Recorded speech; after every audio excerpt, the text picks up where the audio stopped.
Hello everyone. पिछले के video में हम लोग इस एक्सरसाइज के क्वेश्चन नंबर 8 तक के सारे क्वेश्चन को सॉल्व कर लिए थे। अब हम लोग क्वेश्चन नंबर 9 से आगे के क्वेश्चन को सॉल्व करना शुरू करते हैं।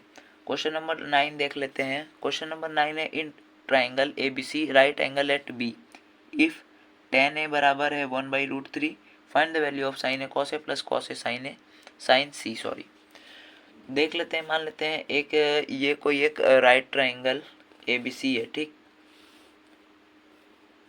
ये मान लेते हैं ए है और राइट एंगल कहाँ बोला है, राइट एंगल एट बी। तो एट बी ये राइट एंगल 90 डिग्री हो गया।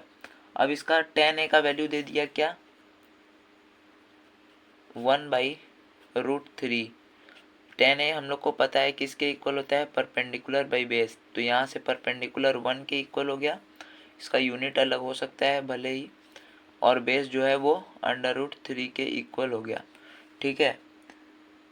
तो अब हम लोग को क्या बोल रहा है कि साइन ए कॉस सी निकालें, लेकिन उससे पहले हम लोग हाइपोटेनस निकालेंगे पाइथागोरस थ्योरम का यूज़ करके। तो ए सी स्क्वायर इक्वल होगा A B square plus B C square. A B क्या है 1 का स्क्वायर प्लस बी सी क्या है √3 का स्क्वायर। तो ये हो जाएगा 1 और ये हो जाएगा 3, ये हो जाएगा 4। तो ए सी बराबर क्या आ गया, √4 यानी 2, ठीक है। तो ए सी बराबर 2 आ गया। अब हम लोग क्वेश्चन पे आते हैं। क्वेश्चन है sign A cos C plus cos A sine C, value इसका फाइंड करना है। साइन ऑफ एंगल ए के केस में अगर हम लोग देखें तो इस फिगर को ऐसे घुमा दें। इस फिगर को क्या करेंगे, अगर हम लोग ऐसे घुमा देंगे तो ये क्या बन जाएगा, दिखाता हूँ मैं आपको। ये हो गया बेस, ठीक है। ये एंगल हम लोग को देखना है, तो ये हो गया बेस और ये हो गया हाइपोटेनस, ये हो गया परपेंडिकुलर। तो जो एंगल पूछे उस तरीके से हम लोग फिगर को घुमा के देख सकते हैं, और परपेंडिकुलर और बेस उस केस में अलग अलग हो सकता है। तो साइन ए पूछ रहा है, तो इस केस में बेस जो है वो ये हो गया और परपेंडिकुलर ये हो गया। तो साइन ए क्या होता है, परपेंडिकुलर बाई हाइपोटेनस यानी B C by A C. और cos C, cos of angle C किसके इक्वल होगा, बेस बाई हाइपोटेनस यानी B C by A C plus cos A, cos of angle A यानी base by hypotenuse, तो A B by A C into sine C perpendicular by hypotenuse यानी A B by A सी, ठीक। B C क्या है, √3 है। ए सी क्या है, 2 है। B C √3 A C 2 plus A B क्या है 1 है, ए सी क्या है 2 है, into A B 1 A C 2। ये हो गया √3 3 2 2 जा 4 प्लस 1/4, तो इक्वल हो गया 4/4 के, और ये कट के आ गया 1। इन दोनों का एलसीएम लेंगे तो 4 आएगा और 3 + 1 4, तो 4/4 कट के आ गया 1। तो इसका जो वैल्यू होगा इस पूरे का ये इक्वल होगा 1 के। क्वेश्चन नंबर इसका 2 देख लेते हैं। 2 में क्या है, cos A cos C minus sine A sine C. Cos A, cos of angle A, ये इक्वल होगा A B by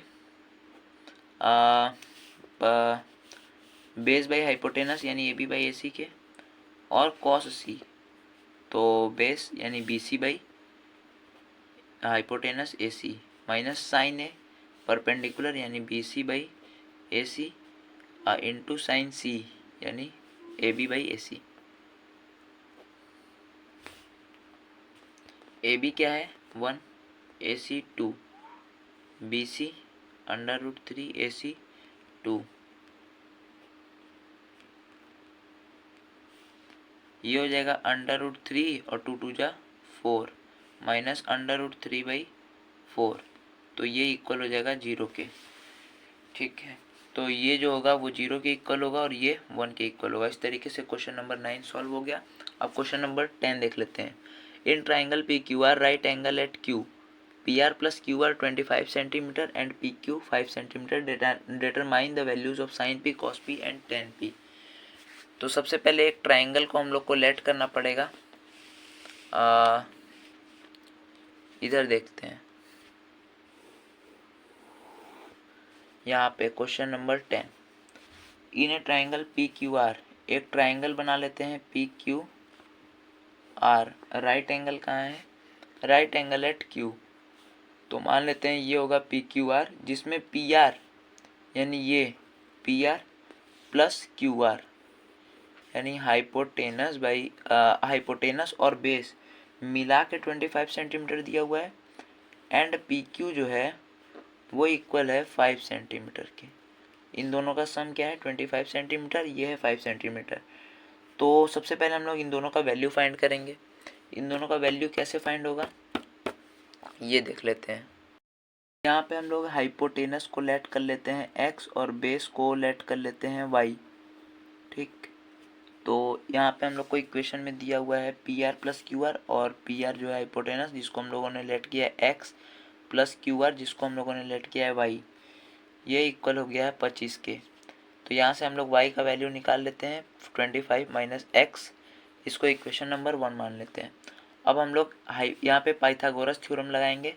Pythagoras theorem यानी हाइपोटेनस का स्क्वायर और हाइपोटेनस है x, तो x का स्क्वायर इक्वल होगा 5 का स्क्वायर यानी परपेंडिकुलर का स्क्वायर प्लस ये y का स्क्वायर, और y किसके इक्वल है 25 माइनस एक्स के, तो y के जगह हम लोग लिख देंगे 25 माइनस एक्स का स्क्वायर, ठीक। 25 इसका स्क्वायर हो चुका है, तो इस ये हम लोग 5 का स्क्वायर किए तो ये आ गया 25 प्लस 25 का अगर हम लोग स्क्वायर करेंगे, चूँकि इन दोनों का सम है 25, तो 25 का स्क्वायर करेंगे तो आ जाएगा 625 plus x square minus 50x, तो ये एक्स स्क्वायर से ये एक्स स्क्वायर कैंसिल, क्योंकि इधर आता ये तो माइनस हो जाता और माइनस से कट जाता, बचा क्या, इधर इसको भेज देंगे तो पॉजिटिव में आ जाएगा 50x बराबर 625 और 625 प्लस 25 650, तो x बराबर क्या आ गया 650 बाई 50, इससे ये कट गया 5 5 5 5 3 15, x बराबर क्या आया 13 सेंटीमीटर। यहाँ से x बराबर 13 सेंटीमीटर आ गया, तो y बराबर निकाल लेते हैं 25 माइनस 13 सेंटीमीटर यानी 12 सेंटीमीटर, यानी बेस बराबर आ गया 12 और हाइपोटेनस बराबर आ गया 13। अब हम लोग से क्या पूछ रहा है आगे देखते हैं। Determine the values of sine p, cos p and tan p। तो साइन p क्या होगा, sine of angle p perpendicular, in this case ये बेस हो जाएगा और ये परपेंडिकुलर, तो इक्वल होगा परपेंडिकुलर बाई हाइपोटेनस जो कि इक्वल होगा आर क्यू यानी Q R by P are के। तो आर क्यू है तुम्हारा y क्या है 12, पी आर क्या है हाइपोटेनस जो कि x है जो कि है 13, तो ये आ गया साइन p। आगे पूछ रहा है cos p, cos of angle p equal होगा base by hypotenuse P Q by P R जो कि इक्वल है बेस बाई हाइपोटेनस के, तो ये इक्वल हो जाएगा 5/13 के, ये आ गया कॉस p।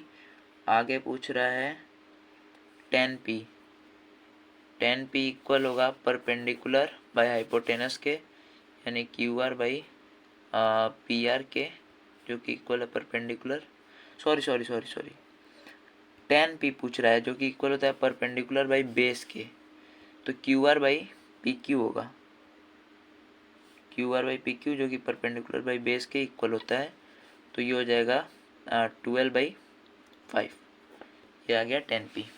तो इस तरीके से क्वेश्चन नंबर 10 भी सॉल्व होगा। अब आगे देख लेते हैं क्वेश्चन नंबर 11।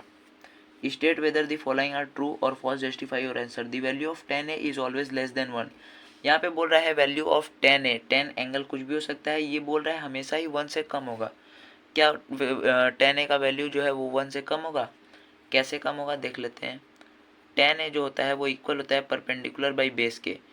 हो सकता है किसी एक राइट ट्रायंगल में परपेंडिकुलर और बेस, हो सकता है किसी राइट ट्रायंगल में परपेंडिकुलर ज़्यादा रहे बेस से, और हो सकता है किसी राइट ट्रायंगल में परपेंडिकुलर कम रहे बेस से। तो ये ज़रूरी थोड़ी है कि ये 1 से कम रहे, हो सकता है परपेंडिकुलर अगर बेस से ज़्यादा रहेगा तो ये 1 से ज़्यादा भी आ सकता है, तो इसलिए ये क्या है, फॉल्स होगा। कारण समझ गए, क्योंकि ये दोनों का जो वैल्यू है वो फिक्स नहीं होता है, हो सकता है ये बड़ा हो या हो सकता है ये बड़ा हो, तो 1 से छोटा नहीं हो सकता है tan a का वैल्यू, हमेशा हो सकता है, लेकिन हमेशा नहीं हो सकता, इसलिए ये फॉल्स होगा। अब आगे आ रहा है sec a is equal to 12/5 for some value of angle A. sec a क्या होता है, sec a इक्वल होता है cosec sec 1/cos के इक्वल होता है, यानी हाइपोटेनस बाई बेस के इक्वल होता है। अब किसी भी राइट ट्रायंगल में अगर हम लोग देखें तो हाइपोटेनस हमेशा ही परपेंडिकुलर और बेस दोनों से क्या होता है, बड़ा होता है। हाइपोटेनस हमेशा ही इन दोनों साइड से क्या होता है, बड़ा होता है। तो sec जो है वो हमेशा क्या आएगा, 1 से ज़्यादा आएगा, क्योंकि ये हाइपोटेनस बाई बेस के इक्वल होता है, और जब भी बेस होगा वो हाइपोटेनस से छोटा होगा तो ये चीज़ जो होगा वो 1 से बड़ा आएगा। यहाँ पे लिखा हुआ है sec a is equal to 12/5 for some value of angle A. किसी एंगल ए है, उस एंगल के लिए sec a का जो वैल्यू है वो 12/5 गिवन है। तो क्या ये सही है, बिल्कुल सही है, क्योंकि ये जो हाइपोटेनस है वो बड़ा है और बेस छोटा है, तो ये होगा ट्रू। आगे है cos a is the abbreviation used for the cosecant of angle A. cos के लिए हम लोग कोसेकेंट नहीं यूज करते हैं, कॉस सीन यूज होता है। कॉस के लिए कॉस का लैटिन नेम जो है वो कॉस इन होता है, कॉस इन। और जो यहाँ पे कॉस केंट दिया हुआ है ये कॉसेक के लिए यूज होता है, कॉसेक के लिए ये यूज होता है, कॉसेक केंट। तो ये चीज़ फॉल्स है कि हम लोग कॉस के लिए कॉसेकेंट नहीं यूज करते हैं, बल्कि कॉसेकेंट जो है वो कॉसेक के लिए यूज होता है, और कॉस का जो मतलब फुल नेम होता है वो होता है कॉस इन, कॉस इन। तो ये फॉल्स है। आगे है cot a is the product of cot and a। cot a जो है वो क्या cot और a का प्रोडक्ट है, बिल्कुल नहीं। cot a क्या है, एंगल a का cot कुछ वैल्यू है, एंगल a किसी ट्रायंगल के एंगल a का cot a क्या है, कुछ वैल्यू है। अब इसमें बोल रहा है ये क्या cot और a का प्रोडक्ट है, बिल्कुल नहीं है। आगे देख लेते हैं, ये भी फॉल्स होगा। आगे है साइन थीटा बराबर 4/3 for some angle theta. Sine theta क्या होता है, इक्वल होता है परपेंडिकुलर बाय हाइपोटेनस। परपेंडिकुलर जो है हमेशा ही छोटा होगा हाइपोटेनस से, हाइपोटेनस हमेशा बड़ा होगा किसी भी राइट ट्रायंगल में, दोनों साइड से क्या होगा, हाइपोटेनस बड़ा होगा। तो ये हमेशा ही लेस देन 1 आएगा, लेस देन 1 आएगा, तो यहाँ पे 4/3 है, नीचे वाला छोटा है, तो ये तो मोर देन 1 आ रहा है, इसलिए ये भी क्या है, फॉल्स है। तो इस तरीके से ये एक्सरसाइज के सारे क्वेश्चन हो गए हैं सॉल्व। अब इसके नेक्स्ट वीडियो में हम लोग इसके नेक्स्ट एक्सरसाइज 8.2 के सारे क्वेश्चन को करेंगे सॉल्व। Thank you.